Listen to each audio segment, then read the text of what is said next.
An emergency notice posted on social media says China's Sichuan province plans to add 52,000 quarantine rooms. Residents are panicking as the situation worsens inside Heilongjiang province, which borders between northern China and Russia. A new study to help us better understand the CCP virus, how it's mutating and how it spread in the early stage. The CCP virus transmission between humans is obvious now, but it wasn't in the early days. Taiwan says it alerted the World Health Organization about it as early as December 31st, but the WHO denies it. But what really happened? The White House criticized Voice of America on Friday for repeating the Chinese regime's propaganda. A former VOA employee talked with us about the struggle to counter Chinese infiltration.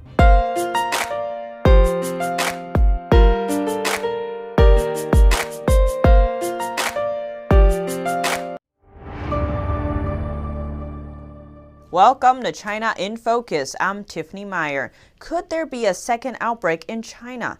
A document circulating online says one Chinese province plans to convert 52,000 rooms into quarantine spaces. The emergency notice appears to be from the Virus Outbreak Emergency Management Office in Sichuan. It asks different regions to identify hotels, vacation resorts, or other places which can be used for quarantine. The document says officials should be proactive and make sure the quarantine centers are ready to accept people for quarantine as soon as the need arises. The letter also comes with attached files assigning quotas for different regions, with 52,000 rooms in total. It also asks officials to submit a count of potential selections to a contact called Hu Yingfeng within 2 days.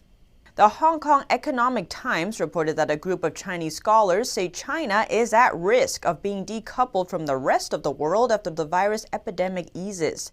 They said the CCP virus pandemic may change the world's power structure, and China should be prepared for challenges greater than the threat brought by the virus.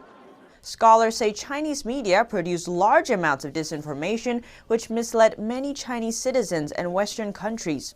Propaganda saying viruses originated from the U.S. and that the world should thank China damaged China's image. Scholars also concluded, quote, whether China will be isolated by the world isn't up to the Western countries but ourselves. On April 10th, the Chinese Ministry of Civil Affairs offered a temporary subsidy to people in need. According to state media CCTV, around $255 billion has been allocated for 61 million people. That works out at around $6 per person per month. In Hubei, the hardest hit province, each resident will get $17 per month. After hearing the news, one netizen said it's like cracking one egg into the Yangtze River and then telling the whole country to drink the egg soup. Videos circulating online show a policeman firing a shot into the air. According to Radio Free Asia, the people in the video are small merchants at a wholesale fruit market in Sichuan province. They are protesting against the market overcharging them.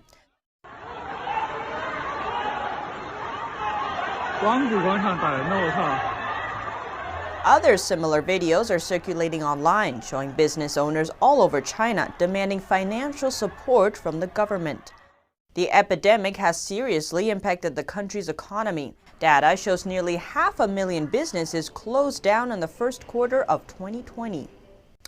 Inside Heilongjiang province, there's another situation developing at the border between Russia and China.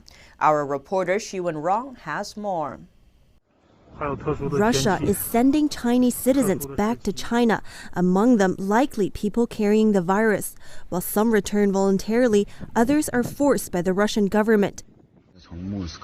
Many Chinese citizens believe the regime has the situation under control.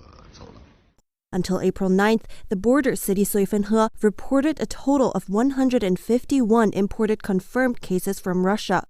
On April 7th, both China and Russia closed their shared border. Official reports say since March 21st, more than 2,000 people have crossed the border from Russia into Heilongjiang province. A resident told us on April 8th that at present there are still Chinese citizens stranded at the border. He added that people who have crossed the border into China will be quarantined, and that even if they are not infected, they're more likely to get the virus in an environment like that. The city of Sichuan is too small and doesn't have many places where you can go into isolation. Some people stay in the stadium, and there are others at major hotels. Maybe you don't carry the virus yourself, but you don't know who among those coming back with you are infected. After you've been in a densely populated space, it's easy to get infected. A video circulating online shows one such stadium with people lying on the floor. As the epidemic continues to worsen, many residents are panicking. Restricted access.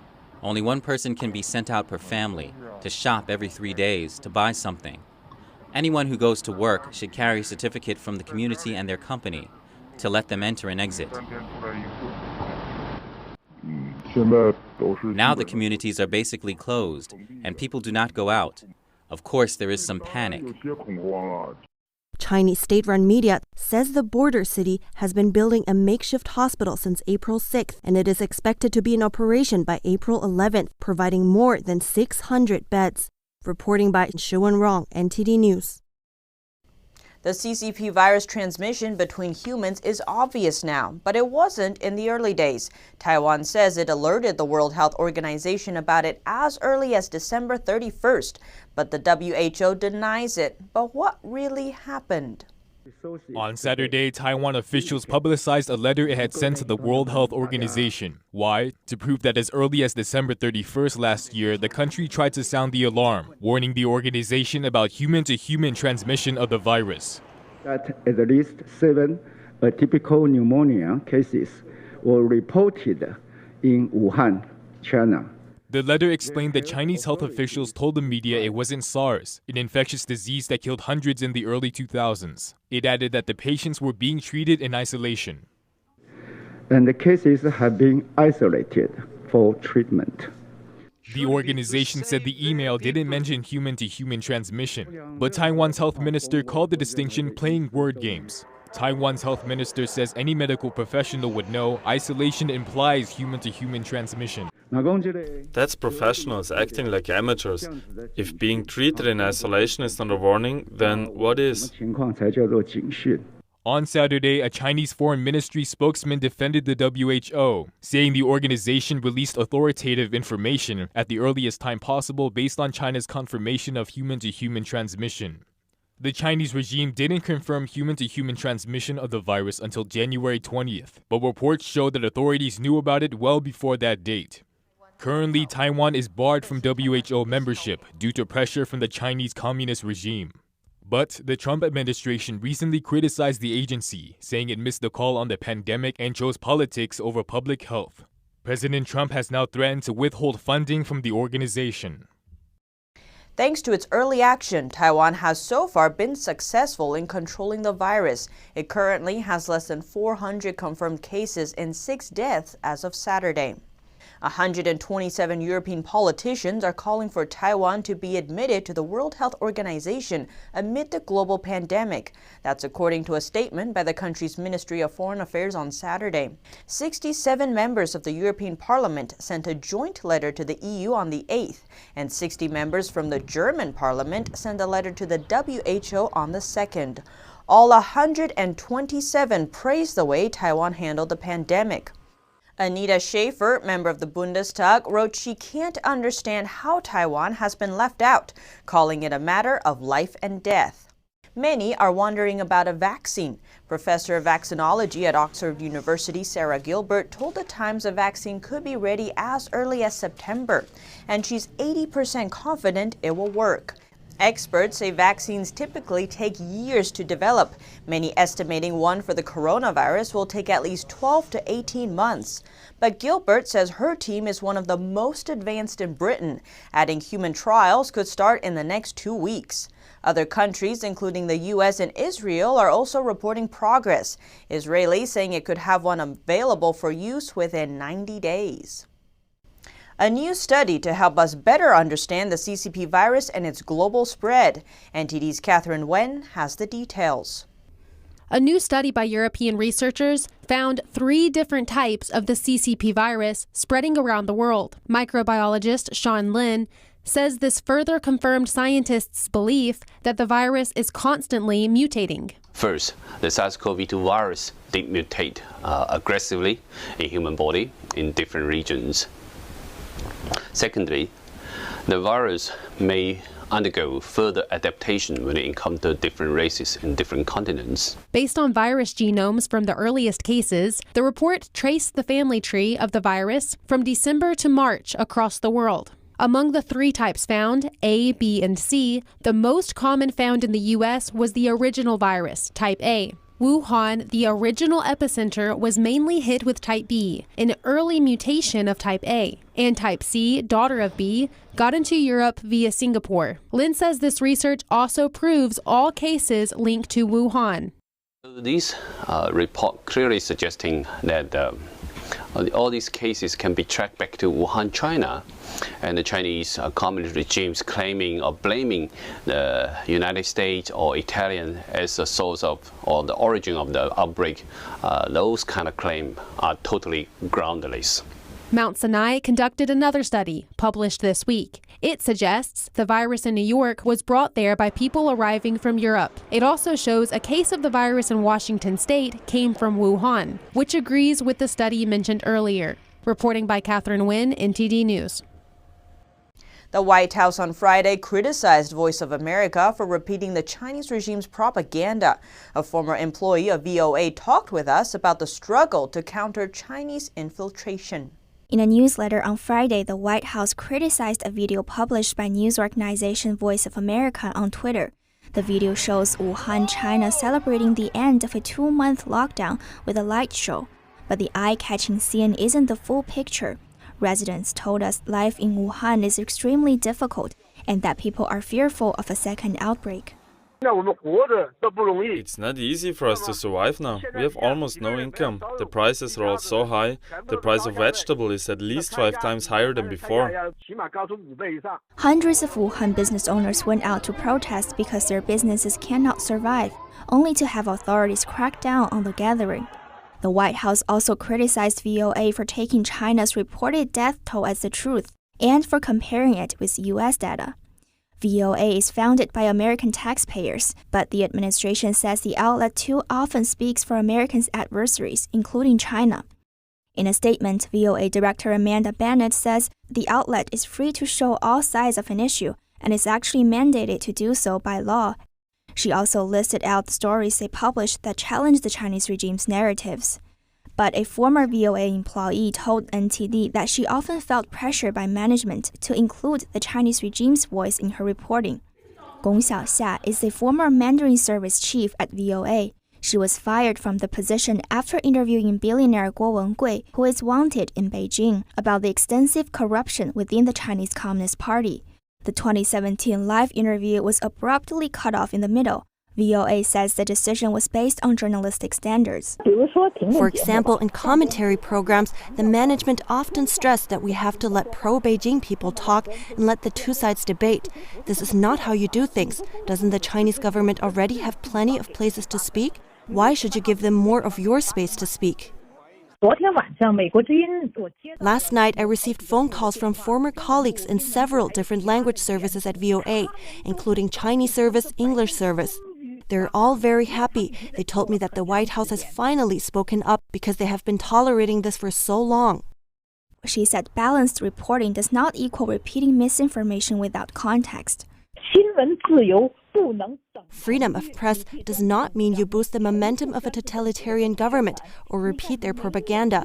If you do so without providing any context, then you are basically misleading the public. VOA was founded by the U.S. government during World War II. The international service reports in multiple languages, including Chinese, and often serves independent information to countries with no freedom of press. But some say that has started to change. According to a BBC report, many Chinese pro-democracy netizens were angered after Guo Wengui's interview was cut off. They accused VOA of being infiltrated by Chinese regime's agents. Gong said over a third of VOA's Mandarin service staff members are Chinese nationals. She said some are often threatened by the Chinese regime when they go back to China. Penny Zhou, NTD News. And today, the United States has surpassed Italy's number of deaths by the CCP virus. But counting for population, the death rate is actually far lower than that of Italy, which now has the second highest recorded number of deaths. NTD's Miguel Moreno has more on the death toll. On Saturday, the number of deaths from the CCP virus surpassed Italy's, nearly 20,000. But deaths per capita in the U.S. are far, far lower. In the United States, about 6 in every 100,000 people have died from the virus. In Italy, about 32. On Friday, Dr. Birx from the Coronavirus Task Force gave credit to healthcare workers for keeping that number low. As the president noted, our mortality in the United States is significantly less than many of the other countries when you correct them for our population. And that is really solely the work of our frontline healthcare providers. President Trump also said they're expecting the final death toll to be far less than earlier projections showed. So we'll see what it ends up being, but it looks like we're headed to a number substantially below the 100,000. That would be the low mark.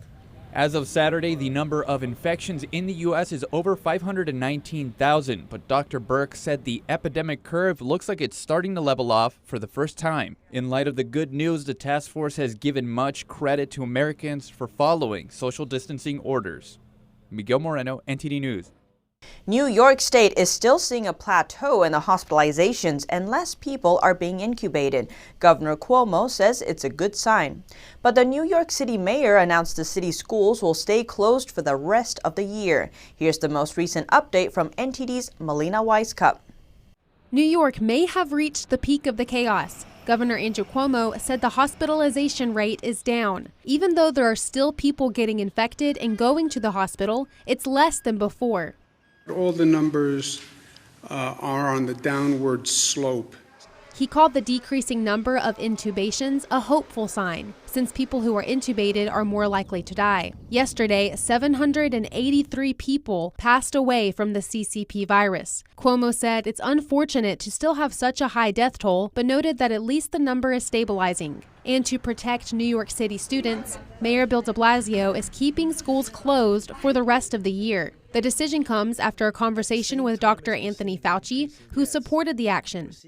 The risk did not outweigh the reward. He says students returning for only a few weeks wouldn't be effective, and that a rushed return wouldn't allow much time to properly clean schools. And the state, once asking for healthcare volunteers, is now asking for lawyer volunteers. The New York State court system and our chief judge is going to organize lawyers statewide to do pro bono legal assistance. It's to help people with housing issues or accessing government programs, since he says officials still aren't sure when the state will be able to fully reopen. Melina Weiskup, NTD News, New York. As the state's death total now reaches 8,600, Cuomo says the message from this year's Holy Week may be more precious now than ever before. And with funeral homes being overfilled, some nursing homes in Paris are forced to keep the corpses of deceased virus patients. A look at the number of cases and deaths in different countries around the world. France reported 600 new deaths in the past 24 hours. Russia's death toll remains relatively low at just over 100. This as the country is also fighting other issues. With Paris funeral homes swamped after a wave of virus deaths, bodies have been left to decompose in nursing homes. A spokesman confirmed that the number of deaths has risen to more than 21 in just one nursing home alone. In Moscow, dozens of ambulances lined up outside a hospital as they waited to drop off virus patients. One ambulance driver said he had stood idle for 15 hours to drop off a patient. And in order to prevent such a scenario, a city in eastern Russia is now using jet engines to spray disinfectant onto the streets. With Italy's death toll reaching almost 20,000, police are enforcing strict lockdown measures this Easter weekend. On Saturday, the only people seen in a park in Rome were policemen on horseback. And in Asia, the South Korean government decided last month that everyone arriving in the country after April 1st must self-quarantine for 2 weeks. Unfortunately, not everyone has respected the decision. Now the government will use electronic wristbands to monitor people who have been caught breaching the rule. And now we get to know Dr. Federico De Luca, an Italian medic that was infected with the CCP virus. Dr. Federico De Luca is a 44-year-old geriatrician from Milan. He usually spends his time treating elderly people in a residential care home. Unfortunately, the father of 7 has now been taking care of himself after he was infected with the deadly virus. The virus hit him hard, forcing him to spend 3 weeks in intensive care, unconscious and connected to machines. But now he's able to sit upright again and tell the story of how the illness affected him. At first, he was aware that he may have contracted the disease when he developed a slight temperature, but he wasn't sure where he had picked it up. He wasn't prepared for how quickly the virus would take hold of his body. It was on the second day when the sickness really set in. It was like I was falling out of control. It was like the ground just opened up under my feet and I was falling vertically toward the disease. De Luca lives on the second floor and has no elevator. On the second day of his infection, he described being unable to walk down the stairs on his own. When the ambulance arrived, they had to move him with a stretcher. It was a condition, let's say, of a continuous fall. My condition worsened so much that even my mind was unable to process the problem. If it had happened a week before, maybe my mind could have understood what was happening, but instead, my condition worsened so quickly that I was put on an oxygen mask and I was brought in as a red coat to the hospital of Sariate.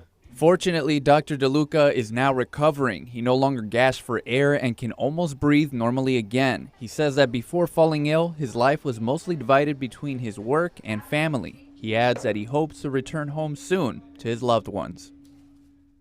The White House confirming today an aid package for Italy. 30,000 U.S. troops stationed there will be mobilized to build field hospitals and transport supplies. The U.S. will also send equipment to help fight the virus. The Trump administration says it's preparing a robust aid package for virus-stricken Italy. The country is one of the worst hit, with almost 20,000 deaths. The help comes at the request of the Italian Prime Minister and will include equipment and supplies. Italy hosts around 30,000 U.S. military personnel. They will be mobilized to build field hospitals, treat non-virus patients, and transport supplies and food.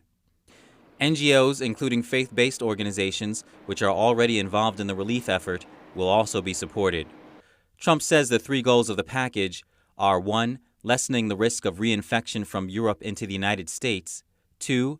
Maintaining critical supply chains and helping the Italian economy, and 3. Demonstrating United States leadership in the face of Chinese communist and Russian disinformation campaigns. The Chinese communist regime has been trying to position itself as a global savior during the crisis, but its help for Italy has been called into question. What the Chinese regime said was a donation of medical supplies turned out to be a multi-million-dollar sale. Not only that, what Italy received was its own equipment donated to China at the height of its crisis. The U.S. Justice Department saying earlier this week the Chinese regime is using the pandemic to promote communism over Western liberal democracy. A group of scientists in Finland have created a virtual simulation showing that coughs are considerably more effective at helping diseases travel than people think. This 3D model provides insight into the trajectory of a person's cough. In the supermarket setting in which this model is based on, the particles of a cough can rise to over 9 feet into the air. The spread of the particles then move from one aisle to another. The model also reveals that a cough can stay in the air for up to 6 minutes. A scheme to tackle loneliness amongst elderly care home residents has gone viral amid the coronavirus lockdown, with thousands of virtual volunteers signing up to adopt a grandparent. Liliana, that's a nice name. At this care home, elderly residents are staying social while social distancing. They are using a virtual adopt-a-grandparent scheme that's helping to combat lockdown loneliness amongst its seniors. Volunteers can now chat online with care home residents as face-to-face visitors are banned due to UK social distancing measures. More than 62,000 people registered to take part in the initiative, organised by care group CHD Living, within just days of the launch. Among the volunteers is 5-year-old Freya from Gloucestershire, who has been matched with 74-year-old Sheila Warfield, a resident at a care home in Surrey. This has cut me off from everything, this virus, because I've got 2 little nieces that live in Hazelmere, and they used to come regularly to see me, but they can't come now, you see, so I don't see any children, let alone grown-ups. More than 30 residents at Sheila's home now have access to a Facebook portal device, as do the other 12 care homes the group runs in the south of England. Michelle Hustle volunteered to join the scheme after putting her business on hold for the lockdown. And I think it goes both ways, keeping them company as well as keeping you company. And it just lifts, everyone's spirits, and it's a healthy and safe way to be able to bond and communicate with people who might not have another outlet. CHD Living is now hoping to share those volunteers with partner organisations.